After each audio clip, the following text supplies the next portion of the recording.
Yes, ma'am. Yes, ma'am. Ma'am yes ma'am आपने वो video lecture नहीं भेजा था ना?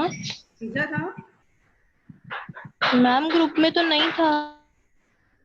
आई विल चेक इट आउट, देख लूंगी मैं। Okay. एक्सोस्केलेटन हमने किया था जिसमें कि टोटल 80 बोन्स होती हैं। हमने अपने लास्ट लेक्चर में स्कल के बारे में किया था।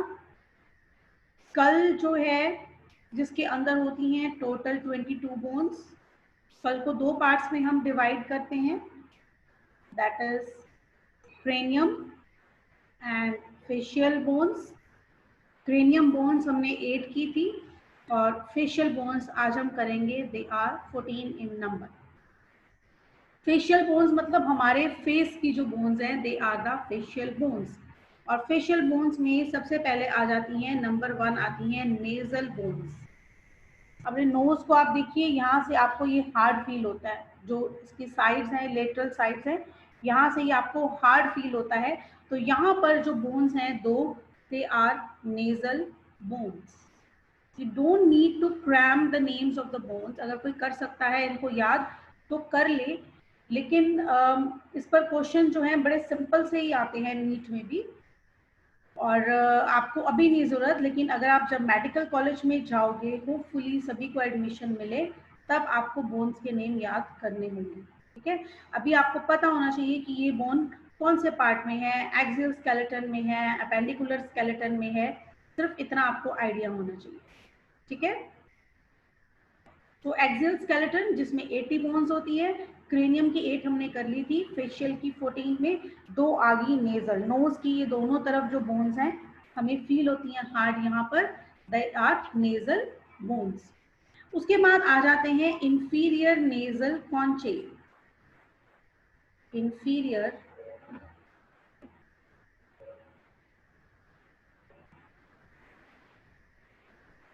Nasal conchae. Inferior nasal conchae या इनको टर्बाइनल्स भी बोलते हैं हम। इंफीरियर नेजल टर्बाइनल्स, ये भी 2 होती हैं। बेसिकली ये जो 2 बोन्स हैं अंदर की और एक कॉइल्ड सी बोन्स होती हैं। ये बाहर जो हमें हार्ड दोनों तरफ फील हो रही है, ये तो नेजल बोन्स होगी।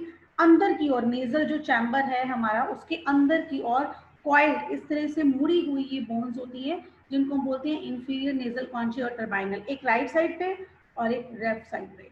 इनका भी 2 होता है नंबर। Excuse me, बाहर से ma'am. हमें बोन्स नहीं दिखती है। हाँ जी, yes. Excuse me. Ma'am facial bones आप दोबारा से स्टार्ट करवा सकते हो, वो डिस्कनेक्ट हो गया। बेटा रिकॉर्डिंग भी चल रही है, तो चलो। नेजल बोन्स 2 होती हैं दोनों तरफ, 1 एंड 1 2। जो आपको हार्ड पार्ट यहाँ पर नजर आ रहा है बाहर की ओर फील कर सकते हो, जिसको आप they are the 2 nasal bones.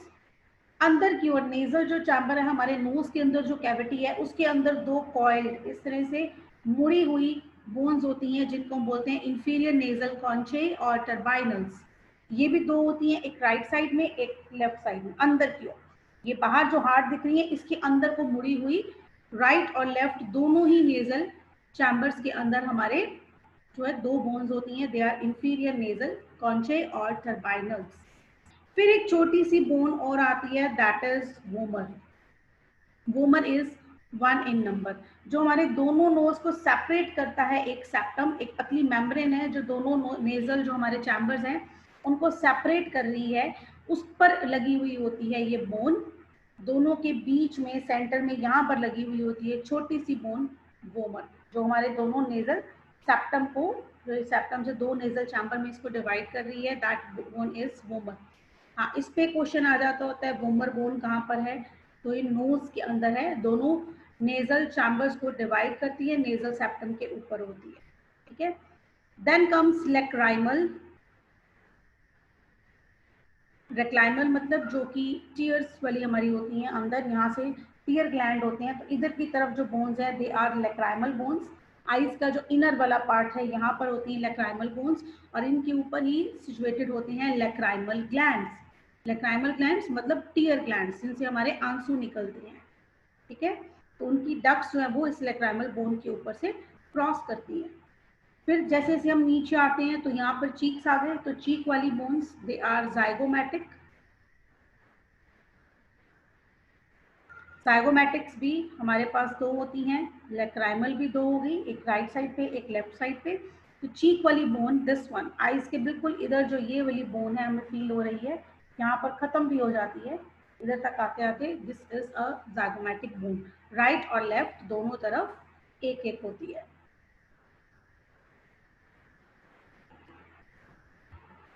Then comes palatine, और नीचे आएंगे तो पैलेट। पैलेटाइन बोन्स भी 2 होती हैं। जो आप अपने माउथ की कैविटी है, जो ब्यूकल कैविटी है, आप अपना माउथ वाइड ओपन करते हैं तो ऊपर की ओर जो आपको हार्ड पार्ट मिलता है that is known as hard palate. और ये हार्ड क्यों है?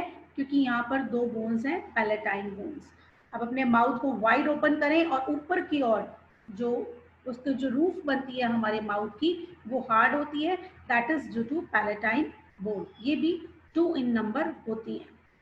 फिर आ गई आपकी जॉ की बोन्स, ये वाली अपर लिप की तरफ ये जो बोन्स है दीज 1 and 1, तो ये भी 2 होती हैं। अपर जॉ की bones they are known as maxillary, again 2 in number. upper jaw is maxillary, immovable joint होता है, ये मूव नहीं कर सकते हम अपर जॉ को, बोलने के लिए हम लोअर जॉ को मूव करते हैं। Lower jaw that is mandible, और ये एक ही बोन का बना है, यहां से शुरू होकर ये सारी एक ही बोन है जो हमारे चिन के आसपास ईयर्स तक यहाँ तक जा रही है, दैट इज मैंडिबल। ठीक है, तो ये कितनी बोन्स हो गई? 2 to 4, 1 5 to 7 to 9 and 2 11 to 13 and 1 14। ठीक है, इसके अलावा ये फेशियल 14 बोन्स हो गई। इसके अलावा एक और बोन होती है दैट इज हायोइड सिस्टम या हायोइड प्रॉपर बोलते हैं। हायोइड बोन कहाँ है? ये हमारे नेक में जो लोअर पैलेट है यहाँ पर हमारी ये शुरू हो जाती है बोन, यू शेप की होती है। अगर हम देखें तो ये इस तरह से ऐसी चलती है।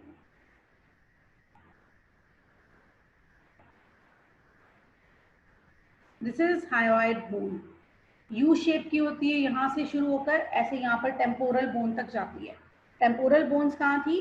क्रेनियम की कान के पीछे, तो यहाँ से इसके प्रोसेसेस शुरू होते हैं और ये यहाँ पर ऐसे, ये जो इसका ब्रॉड वाला पार्ट है वो इसका यहाँ पर आता है।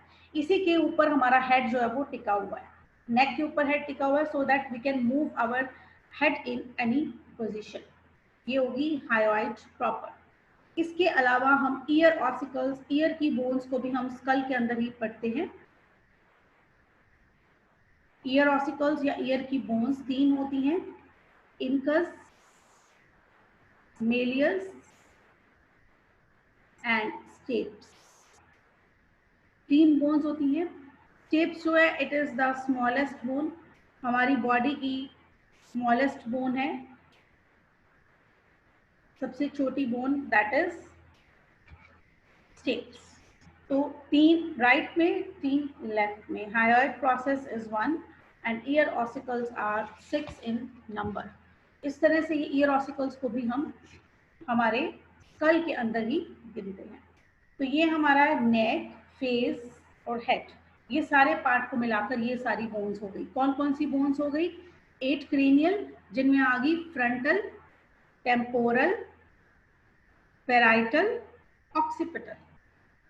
फिर हमने की फेशियल और सॉरी इसमें इथमॉइड और स्फिनॉइड। फिर हमने की facial, 2 nasal conchae, 1 vomer, 2 lacrimal, 2 zygomatic, 2 palatine, 2 maxillae and 1 mandible. इसके अलावा 1 हायोइड प्रोसेस और 6 ear ossicles, 3 in the each ear. तो ये सारी बोन्स होगी हमारी फेस की। अब हम आते हैं वर्टिब्रल कॉलम पर, यानी कि हमारी रीढ़ की हड्डी। वर्टिब्रल कॉलम जो है वो एक सिंगल बोन नहीं है, वो 33 वर्टिब्रा, 33 बोन्स को मिलाकर बनी एक बोन है वर्टिब्रल कॉलम। 33 बोन्स को याद करने के लिए एक फॉर्मूला है C7T12 L5 S5 and C4। इस तरीके से हम इसको याद करते हैं। कैसे? C का मतलब है सर्वाइकल। सर्वाइकल पार्ट कौन सा होता है हमारा? जहां पर हमारी ऑक्सीपिटल बोन यानी कि हमारा हेड खत्म हो रहा है और नेक स्टार्ट हो रही है, वहां से शुरू होकर जहां पर हमारी नेक खत्म हो रही है और शोल्डर स्टार्ट हो रहे हैं, यानी कि हमारी नेक पूरी। दिस इज द हेड और ये हो गई हमारी नेक।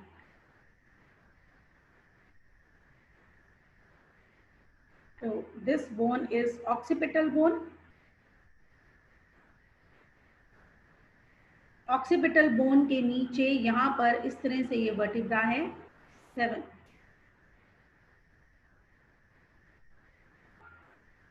नेक के अंदर 7 वर्टिब्रा और इनको हम क्या बोलते हैं? Cervical vertebra. आपने सुना होगा लोगों को कहते हैं कि सर्वाइकल की प्रॉब्लम हो गई है ना?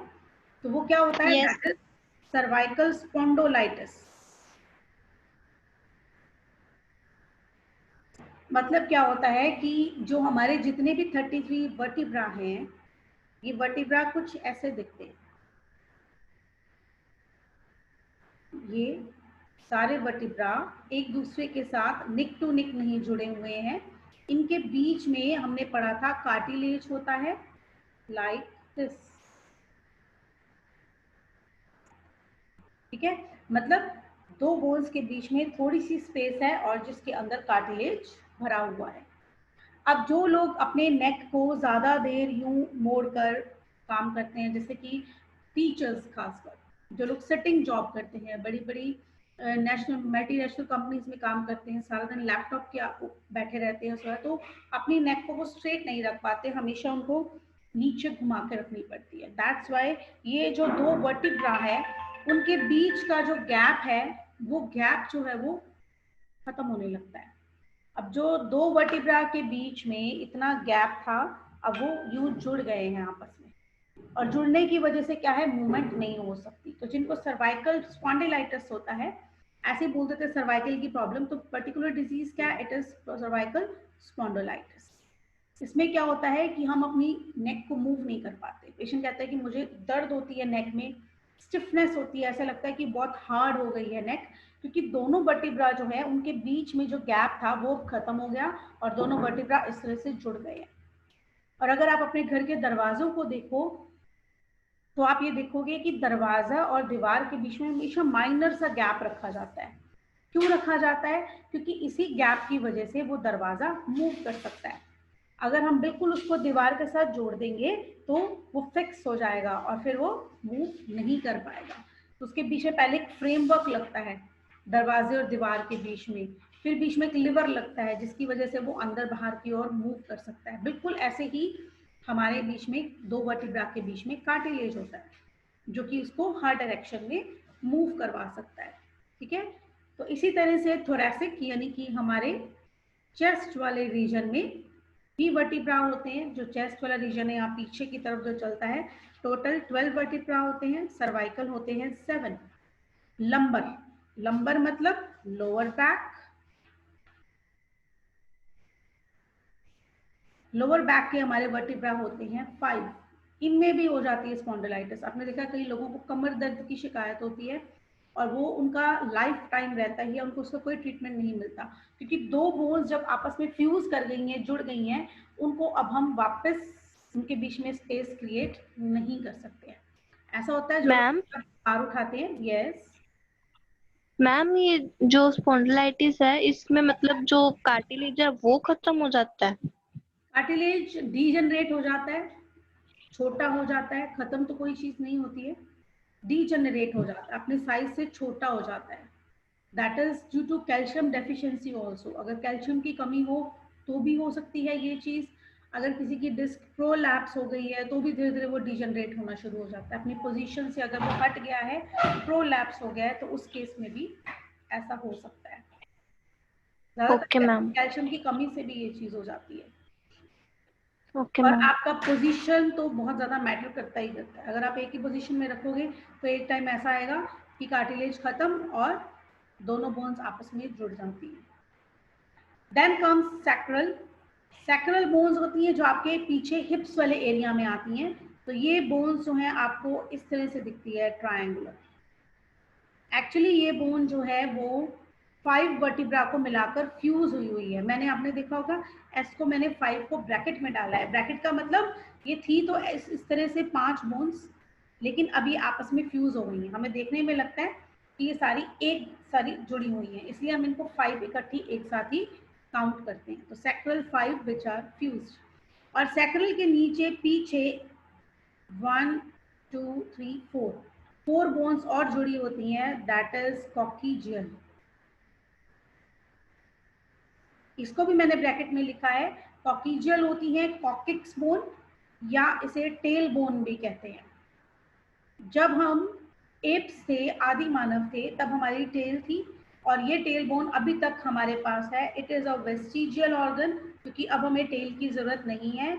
हम लोग 2 पैरों के सहारे भी अपना बैलेंस बनाकर चल लेते हैं, लेकिन ये टेल बोन अभी भी वेस्टिजियल फॉर्म में हमारे अंदर प्रेजेंट है। तो ये 4 बोन्स फ्यूज कर बनी है।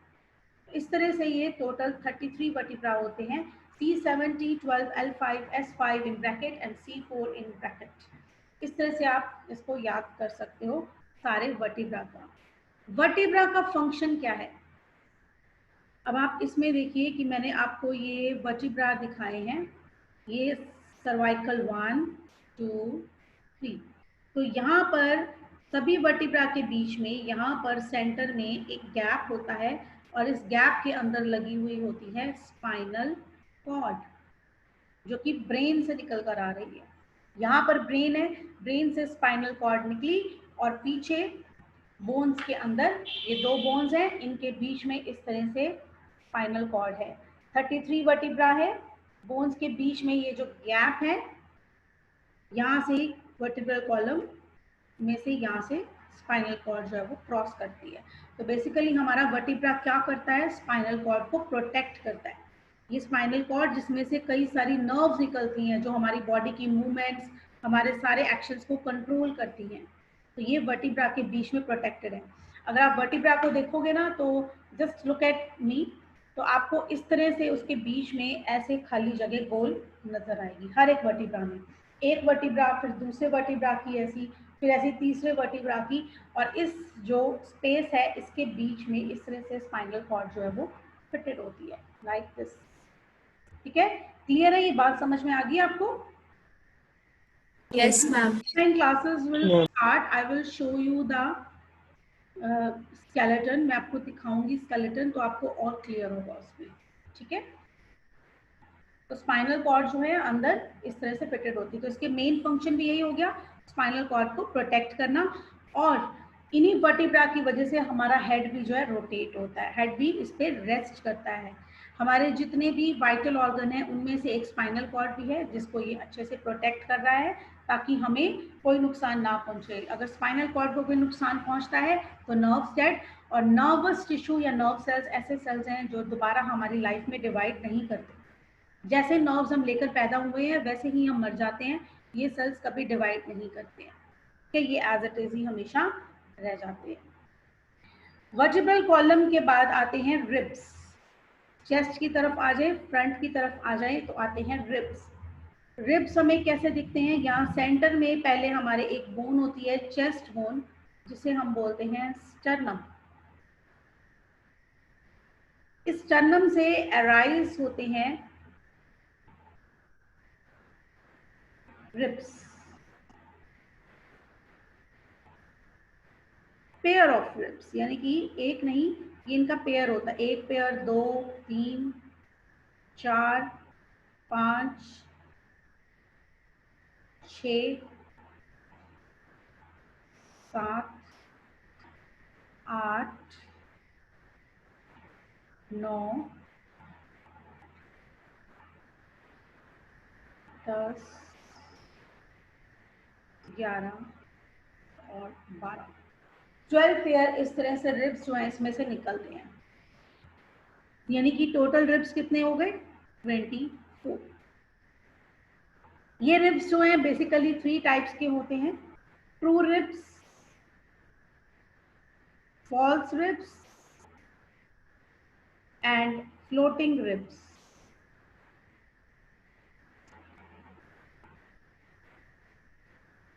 ट्रू रिब्स हैं फर्स्ट 7 पेयर्स, 1 to 7 जो पेयर है उनको हम बोलते हैं ट्रू रिब। क्यों? क्योंकि ये क्या है, दिस इज द स्टर्नम, आगे की ओर स्टर्नम और पीछे की ओर वर्टिब्रल कॉलम से ये जुड़े हुए हैं। ये हमारी पीछे रीढ़ की हड्डी है, वर्टिब्रल कॉलम है जो 33 वर्टिब्रा से बनी है, जो मैंने टाकन दिखाई है। ये आगे स्टर्नम है, आगे स्टर्नम से शुरू हुए और पीछे जाकर ये वर्टिब्रल कॉलम से जुड़ गए। इस तरह से जुड़ गए कि एक केज बन गई है। इस तरह से रिब्स हैं और ये पीछे भी जाकर यूं जुड़ रहे हैं, किससे? वर्टिब्रल कॉलम से। तो पहले 7 पेयर जो है वो आगे स्टर्नम से शुरू होते हैं और पीछे वर्टिब्रल कॉलम में जाकर बंद हो जाते हैं। तो एक केज, एक पिंजरे जैसा स्ट्रक्चर बन जाता है जिसके अंदर हमारी लंग्स और हार्ट जो है वो प्रोटेक्टेड होते हैं। आगे जो 8, 9 और 10th पेयर हैं वो कहलाते हैं फॉल्स रिब्स, क्योंकि ये आगे से शुरू तो होते हैं। मैं फिर से एक बार ड्रॉ करके आपको दिखाती हूँ। इसमें ये हमारा हो गया 8th, 9th and 10th, 8th, 9th and 10th। ये रिब्स कैसे होते हैं? ये रिब्स आगे से स्टर्नम से स्टार्ट तो होते हैं लेकिन पीछे जाकर वर्टिब्रल कॉलम से नहीं जुड़ते, ये ट्रू रिब्स से जाकर जुड़ते हैं। इससे पहले यहाँ पर ये ट्रू रिब है जो पीछे जाकर ये वर्टिब्रल कॉलम में खुल रहा है। तो ये डायरेक्टली वर्टिब्रल कॉलम में नहीं खुल रहे, ये आगे स्टर्नम से तो शुरू होते हैं लेकिन ट्रू रिब्स के साथ ही जुड़ जाते हैं। पूरा पीछे तक यूं गोल नहीं बनाते, पिछले वाले रिब के साथ ही अटैच्ड है, इसलिए इनको हम क्या बोलते हैं? False ribs. और 11th और 12th पेयर जो है उसे हम बोलते हैं फ्लोटिंग रिब्स, क्योंकि ये आगे स्टर्नम से तो निकलते हैं, पीछे कहीं पर नहीं जुड़े हुए, ऐसे फ्लोट ही कर रहे हैं, हवा में ही है। So they are known as floating ribs। Sternum से तो निकलते हैं, ना तो डायरेक्टली वर्टिब्रल कॉलम से जुड़े हैं और ना ही इनडायरेक्टली जुड़े हैं, मतलब किसी पुराने पिछले वाले रिब के साथ जुड़े हुए हो, ऐसा भी नहीं है, फ्लोट ही कर रहे हैं, ओपन ही पड़े हैं। So these are floating ribs। 3 तरह के रिब्स होते हैं, ट्रू, फॉल्स एंड फ्लोटिंग। पहले 7 pair true ribs, 8, 9, 10th pair false ribs और 11th और 12th पेयर होते हैं फ्लोटिंग रिब्स। अब रिब्स के बीच में भी यहाँ पर कार्टिलेज प्रेजेंट होता है और कुछ मसल्स भी प्रेजेंट होती हैं, जैसे हमने breathing and exchange of gases में किया था मसल्स के बारे में, एक्सटर्नल इंटरकॉस्टल मसल्स और इंटरनल इंटरकॉस्टल मसल। तो ये स्टर्नम, ये एक रिब, ये दूसरा रिब, दोनों रिब के बीच में जो कार्टिलेज भी होगा और यहाँ पर मसल्स भी होंगी। जो बाहर की ओर मसल है, ये मैं ब्लू कलर से दिखा रही हूँ, इसको हम बोलेंगे एक्सटर्नल इंटरकॉस्टल मसल, और ये अंदर की ओर जो मसल होगी that will be internal intercostal muscle. External intercostal muscle. Intercostal क्या है? 2 रिब्स के बीच की स्पेस को हम बोलते हैं इंटरकॉस्टल स्पेस। तो इसके अंदर जो बाहर की ओर मसल लगी हुई है, सपोज ये रिब्स है, ये रिब्स के बाहर की ओर, 2 स्पेस के बाहर की ओर इधर को जो मसल लगी हुई है वो एक्सटर्नल इंटरकॉस्टल, और अंदर की ओर जो मसल लगी हुई है that is internal intercostal muscle. इस तरह से रिब्स जो है वो हमें प्रोटेक्ट करते हैं, किसको? लंग्स को, हार्ट को, जो कि हमारा वाइटल ऑर्गन है। ठीक है, एक ये बास्केट की तरह बन जाते हैं जिसे हम बोलते हैं थोरैसिक बास्केट। एक बास्केट बन गई, टोकरी सी बन गई है बोन्स की, रिब्स और स्टर्नम और वर्टिब्रल कॉलम को मिलाकर। ठीक है, क्लियर है इतना? Yes, Yes, ma'am. ma'am. फिर आते हैं हमारे पास गर्डल्स। गर्डल्स जो हैं हमारी बॉडी में 2 हैं, एक है पेक्टोरल गर्डल, पेक्टोरल मतलब शोल्डर, शोल्डर के गर्डल्स, और एक है पेल्विक गर्डल। पेल्विक यानी कि हमारे पेल्विस, जो हमारे दोनों थाइस के बीच में जो स्पेस है ऊपर की ओर, दैट इज पेल्विस, जहाँ पर हमारे रिप्रोडक्टिव ऑर्गन्स होते हैं। पेक्टोरल या शोल्डर गर्डल के अंदर जो बोन्स आती हैं उनमें आती है ये इस तरह की एक बोन होती है ट्रायंगुलर, इसे हम शोल्डर बोन लेते हैं। आपके शोल्डर के यहाँ पीछे को, इधर को जब आप अपना हाथ इस तरह से मूव करते हैं तो बाहर एक तीखा सा कॉर्नर सा निकलता है, जैसे कि विंग्स हो, पंख से निकले कुछ एक उभार सा आ जाता है। जब हम अपने हैंड को इस तरह से मूव करते हैं तो हमारे शोल्डर में पीछे एक उभार सा आता है। तो ये हमारी जो बोन होती है, ये हमारी शोल्डर की बोन होती है, दैट इज स्कैपुला। एक राइट साइड पे स्कैपुला होती है और एक लेफ्ट साइड पे स्कैपुला, दो स्कैपुला होंगी पेक्टोरल गर्डल में या शोल्डर हमारे जॉइंट के अंदर, ठीक है। स्कैपुला के साथ आगे जो हमारे नेक में जहाँ पर कॉलर आते हैं, यहाँ पर जो बोन दिखती है, जो मॉडल्स की बहुत ही क्लियरली दिखती है, इसे हम बोलते हैं क्लैविकल। इसे ब्यूटी बोन भी कहा जाता है, क्योंकि मॉडल्स की दिखती है, ये ब्यूटी की निशानी है। जिसकी बोन दिख रही है मीन्स की बॉडी परफेक्ट है और वो ब्यूटीफुल है। और इसको कॉलर बोन भी कहा जाता है। मेरी तो दिखेगी ही नहीं, है ना, कोई पतला सा होगा तो उसकी दिखेगी। मॉडल्स जो हम देखते हैं ना रैंप पे वॉक करती हैं, उनकी ये बोन्स ऐसे पूरी उभर कर बाहर निकली हुई होती है। They are clavicle bones. They are also 2 in number, एक राइट साइड पर होती है और एक लेफ्ट साइड पर होती है, ठीक है। तो ये क्लैविकल और ये स्कैपुला, ये क्लैविकल और इधर हमारे शोल्डर पे यहाँ पर होती है स्कैपुला बोन, ठीक है। और प्लस इसके साथ जुड़ी हुई आती है हमारी अपर आर्म की बोन। तो ये तीनों मिलकर शोल्डर जॉइंट बनाती हैं। तो शोल्डर जॉइंट में 3 बोन्स होगी, स्कैपुला, क्लैविकल और हमारी अपर आर्म की बोन, दैट इज ह्यूमरस। ये आगे हम पढ़ेंगे, अपेंडिकुलर स्केलेटन में पढ़ेंगे इसके बारे में, ठीक है। ऐसे ही पेल्विक गर्डल जो है या हमारा हिप गर्डल भी बोलते हैं इसको हम, इसके अंदर कौन सी बोन्स आ जाती हैं हिप गर्डल के अंदर? हिप गर्डल जो है वो हमारे ट्रंक में नीचे की ओर, हमारी सेंट्रल बॉडी में नीचे की ओर प्रेजेंट होता है और इसके अंदर होती हैं 2 कॉक्सल बोन्स। कई सारी बोन्स को मिलाकर जो है 2 कॉक्सा बने होते हैं, लाइक दिस। एक ये कॉक्सा राइट में और एक इस तरह से यहाँ पर कॉक्सा, इनको बोलते हैं कॉक्सल बोन्स। तो हमारा हिप जो है वो इस तरह से हिप एरिया, उसमें राइट और लेफ्ट इस तरह से 2 बोन्स होती हैं। और ये फर्दर ये जो बोन्स हैं ये भी कैसे बनी है, ये बनी होती हैं फर्दर 3 बोन्स को मिलाकर, लेकिन ये बोन्स जो है वो आपस में फ्यूज्ड होती हैं, ठीक है। तो 3 बोन्स जो इनको मिलाकर बनी होती हैं, they are ilium, ischium and pubis. ये 3 बोन मिलाकर बनती हैं एक कॉक्सल बोन और ऐसी 2 कॉक्सल बोन्स हमारे पास प्रेजेंट होती हैं। तो ये हो गया हमारा हिप गर्डल, शोल्डर गर्डल और हिप